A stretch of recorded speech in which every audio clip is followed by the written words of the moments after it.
할렐루야.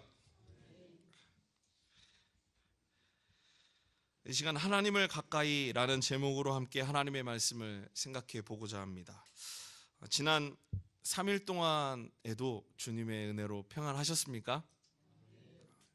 우리 옆 사람들의 한번 보면서 이렇게 물어봤으면 좋겠습니다. 힘있게 좀 대답을 해주셨으면 좋겠어요. 잘 오셨습니다. 은혜 받읍시다. 하나님의 평안이 함께 하시기를 축복합니다.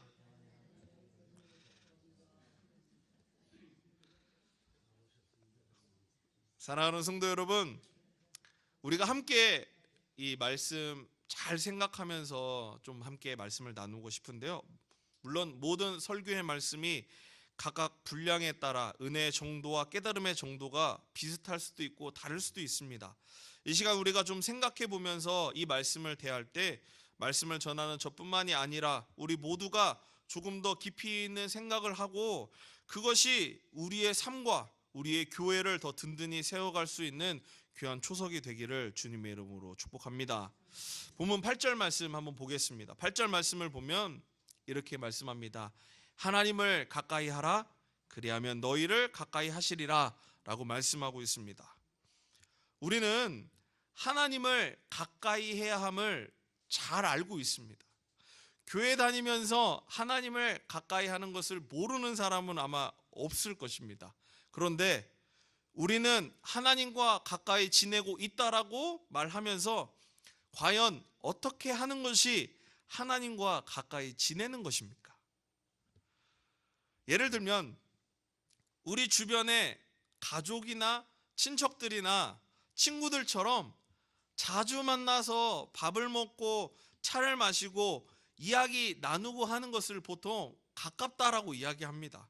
그런데 우리가 하나님과 함께 밥 먹고 차 마시고 이야기 나누고 그런 것 우리가 할 수 없잖아요.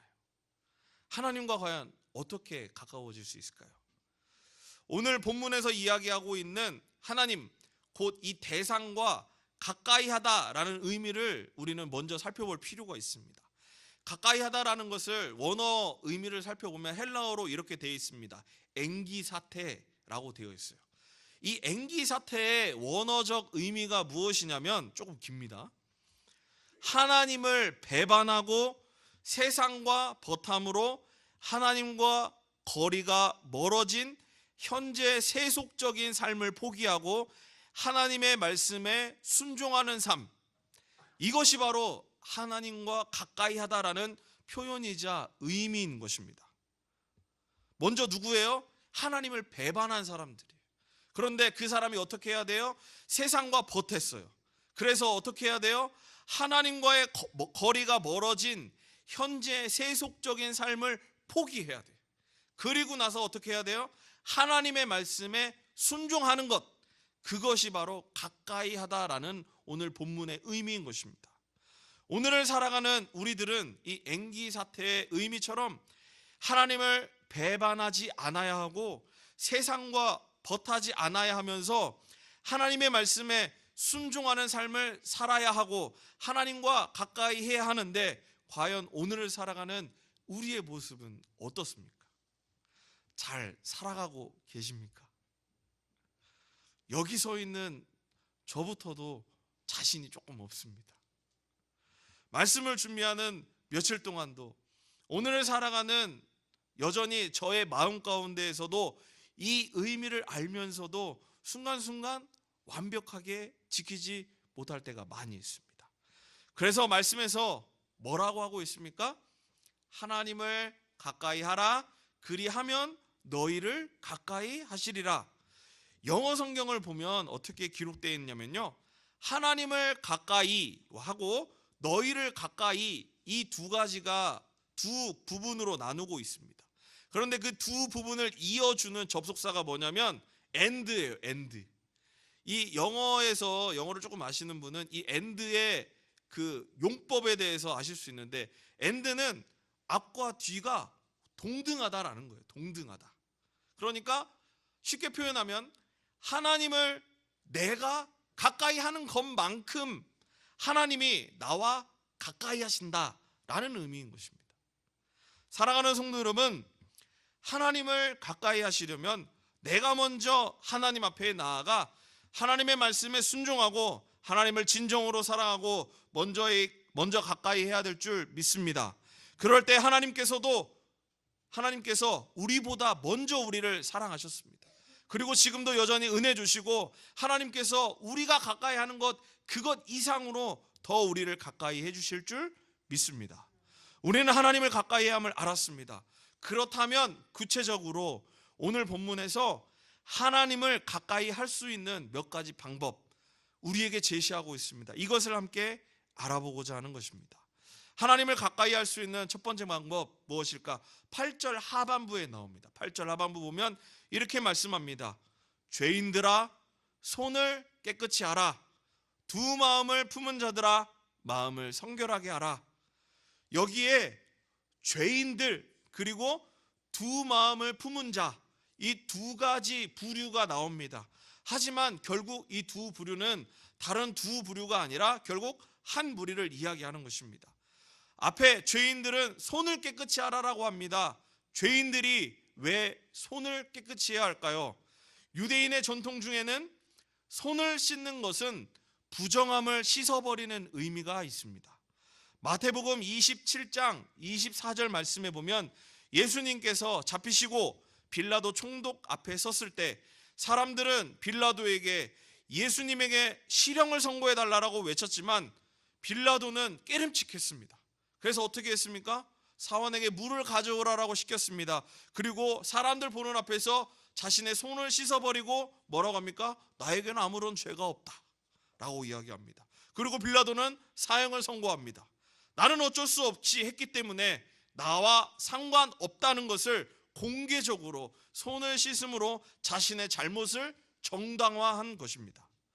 사랑하는 성도 여러분, 손을 씻는 것은 지금 빌라도에게는 그 목적이 자신의 잘못을 회피하고 외면하는 행위였지만 성경의 전체적인 배경 안에서는 손을 깨끗이 한다는 것은 회개, 돌이킴, 자복의 의미를 갖고 있습니다.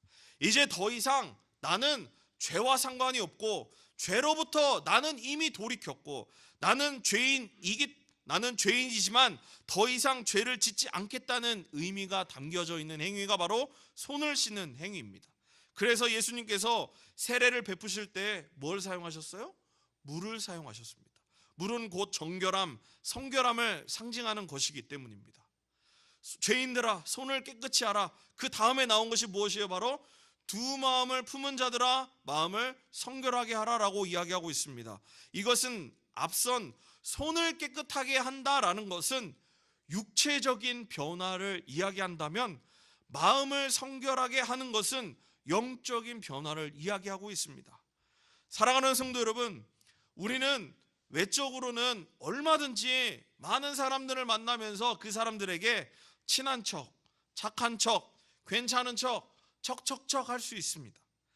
마음속에는 칼과 응어리를 품고서도 겉으로는 사랑합니다, 축복합니다, 괜찮아 할 수 있습니다. 우리의 마음을 얼마든지 속이면서 그렇게 할 수 있습니다. 그러니 우리의 마음이 얼마나 죄를 짓기 쉽습니까? 참 특이한 것은 야고보서는 행위를 강조하는 책입니다. 외적인 부분에 초점이 맞춰져 있는 책입니다. 그런데 독특하게도 이 부분에서는 야고보서는 마음을 성결하게 해라, 영적인 회개와 돌이킴에 대해서도 이야기해 주고 있습니다. 결국 하나님께 가까이 하는 방법은 우리의 육신과 영 모두가 하나님을 향해서 우리가 변화를 맞이해야 함을 본문 말씀은 반드시 나타내 주고 있는 것입니다. 사랑하는 성도 여러분, 우리의 육체와 영 모든 것이 잘 되고 있는 것 같아 보이지만 여전히 우리는 불완전한 상태이다 보니까 이렇게 저렇게 흔들리고 좌절할 때가 많이 있습니다. 하지만 분명한 사실은 무엇입니까? 그럼에도 불구하고 열심히 하나님을 가까이 하려고 부단히 노력하고 몸부림치는 바로 그 사람이 바로 오늘 말씀에서 이야기하는 변화받을 수 있는 사람, 하나님을 가까이 할 수 있는 사람임을 기억하시기를 축복합니다. 계속해서 9절 말씀 보니까 두 번째 하나님을 가까이 할 수 있는 방법이 나옵니다. 무엇입니까? 슬퍼하며 애통하며 울지어다 라고 말씀합니다. 사랑하는 성도 여러분, 이 역시도 슬퍼하며 애통하며 우는 것, 다른 세 가지 것을 이야기하고 있는 것 같아 보이지만 같은 표현을 세 번 조금 다르게 표현한 것입니다. 이것은 궁극적으로는 죄에 대해서 철저하게 애통하는 회개를 촉구하는 표현입니다. 세 가지 의미를 조금 더 깊이 있게 살펴보면, 슬퍼하면은 매우 비참하게 슬퍼하는 상태를 가리킵니다. 그리고 애통하면은 슬퍼 억누를 수 없이 격앙된 상태를 나타내는 표현입니다. 끝으로 울지어다 라는 표현은 격앙된 슬픔으로 소리내어 겉으로 표현하는 것을 이야기합니다. 그러므로 본절은 마음, 표정, 행동으로 이어지는 비애 과정을 묘사하고 있는 것임을 우리는 알 수 있습니다. 사랑하는 성도 여러분, 이 잘못, 회개에 대한 부분에서 생각해 본다면 우리는 우리 주변에 있는 사람들에게 잘못한 것이 있다라고 가정해 봅시다. 그런데 잘못한 것이 있고 그 사람도 알고 나도 아는데 나는 잘못했음에도 불구하고 미안하다, 잘못했다라고 표현 안 하고 입 싹 닫고 아무 말 안 하고 원래 그런 것처럼 그냥 저랑 스리슬쩍 그냥 친한 척하고 그냥 원래 그랬던 것처럼 이야기하고 아무렇지도 않은 척 행동한다면 아마 얼마나 그 사람은 화가 나고 오히려 그 사람 얼굴도 보고 싶지 않고 이 사람 나한테 사과도 안 하고 뭐 하는 짓이야 라고 하면서 대화하고 싶지도 않고 가까이 하고 싶지도 않을 것입니다. 잘못한 것이 있다면 그냥 그 사람한테 가서 내가 이만저만해서 정말 미안해, 잘못했어, 다시 안 그럴게, 그러면 그 당사자가 이상한 사람이 아니고서 웬만하면 다 용서해 주지 않겠습니까? 그리고 조금 껄끄러울 수도 있지만 그럼에도 불구하고 회개하고 잘못한 것을 이야기한다면 다시금 원래 관계로 돌아올 수 있게 되는 것입니다. 좋은 관계를 유지할 수 있고 오히려 그 사과를 통해서도 더 가까운 사이가 될 수도 있기도 합니다. 그런데 우리 하나님과의 관계에서는 우리는 하나님께서 나에게 직접적으로 대면하거나 관계하시지 않는다는 착각 속에서 살아가면서 알게 모르게 많은 죄를 짓고 그리고 아무렇지도 않은 척 예배 자리에 나오고 기도의 자리에 나오고 섬김과 봉사의 자리에 나옵니다.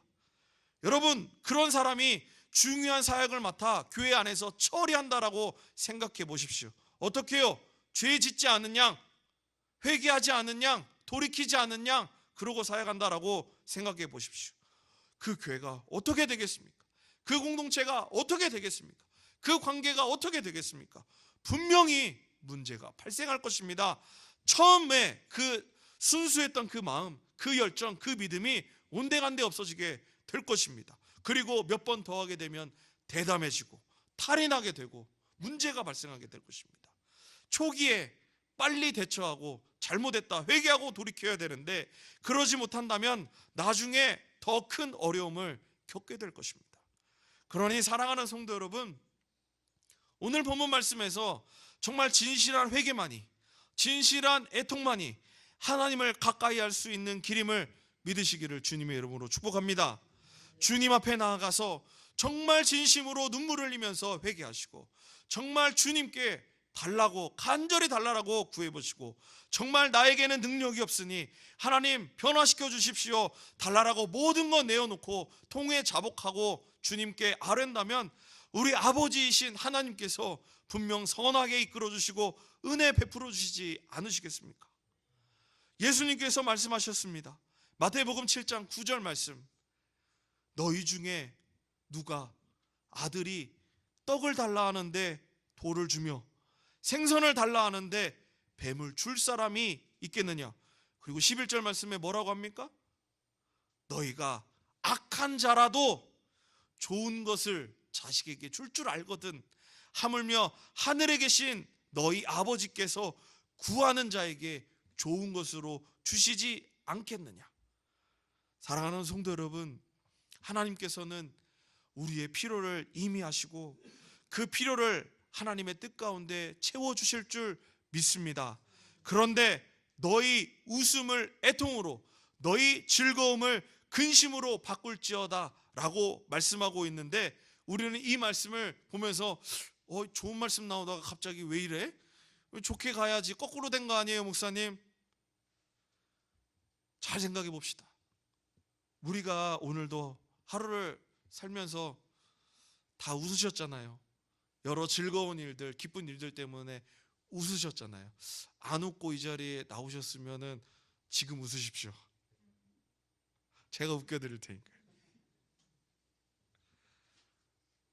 여러분, 오늘도 웃는데 무엇 때문에 웃으셨습니까? 하나님 때문에 혹시 웃으셨습니까? 최근에 하나님으로 말미암아 웃어보신 적이 있으십니까? 있었는데 기억이 안 나시는 거죠. 즐거움요, 무엇 때문에 즐거우셨습니까? 하나님 때문에 즐거우신 적 있으셨습니까? 최근에 하나님으로 말미암아 즐거웠던 적이 있으십니까? 세속적인 웃음과 즐거움은 진정한 회개, 곧 애통과 근심보다도 더 못한 것임을 오늘 말씀은 우리들에게 가르쳐주고 있는 것입니다. 사랑하는 성도 여러분, 나에게 즐거움과 기쁨을 누리는 진정한 방법은 사람들과 하나님 앞에서 떳떳할 때 즐거움과 기쁨을 누릴 수 있습니다. 잘못된 방법, 다른 방법으로 즐거움과 기쁨을 누린다면 그것은 아마도 즐겁긴 즐거울 텐데 조금 마음이 불편한 즐거움과 기쁨일 것입니다. 어떤 권사님이 고민이 있었습니다. 단순했습니다. 우리 교회 권사님은 아니에요. 전화가 왔습니다. 목사님, 제가 고민이 한 가지 있습니다. 뭡니까? 제가 돈이 갑자기 많아졌어요. 좋으시겠네요, 권사님. 사업이 잘 되셨나 봐요. 아니요, 로또에 당첨되었어요. 뭐라고 반응해 줘야 될까요? 많은 사람이, 더더구나 교회 다니는 사람이, 권사님이 로또에 당첨되었는데 목사님, 로또 갖고 뭘 그러십니까? 그걸로 하나님께 헌금 많이 하면 되잖아요.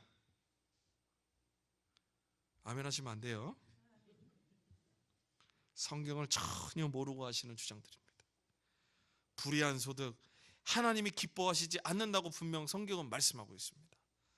우리는 정말 단순히 돈 문제, 물론 돈 문제가 단순하진 않은데요, 즐거움과 기쁨을 얼마든지 세속적으로 느끼고 누릴 수 있지만 정말 얼마든지 돈 문제를 하나님께 맡겨드리고 그 안에서 자유함을 누리고 하나님께서 주시는 즐거움과 기쁨을 누릴 수 있습니다.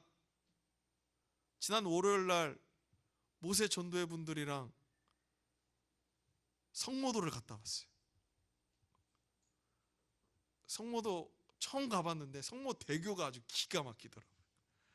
그래서 점심을 딱 이제 잘 구경하고 온천도 잘 하고 밥 먹으러 딱 갔는데, 횟집에 갔는데 주인장 아주머니께서 물어보시더라고요. 술은 뭘로 갖다 드릴까요? 제가 단호하게 크게 질리게 얘기했습니다. 저희는 술 안 먹습니다. 그 사람이 생각했겠죠. 술 안 먹고 뭔 재미야. 그런데 갔다 오신 분들에게 여쭤보십시오. 안 가신 우리 나집사님 계시는데 안 가셔서 후회하실 거예요. 다음번에 꼭 참석하세요. 가신 분들에게 한번 여쭤보세요. 양 목사랑 함께 갔더니 좋았습니까? 그러면 말도 마시라고. 너무 좋았다고. 저녁까지 이 근처 가서 그 보신탕 한 그릇 먹고 갔습니다. 술 안 먹고 세속적으로 하느라도 제가 너무나 즐겁고 행복했어요. 어르신들 모시고 가는 게 너무 즐거웠어요.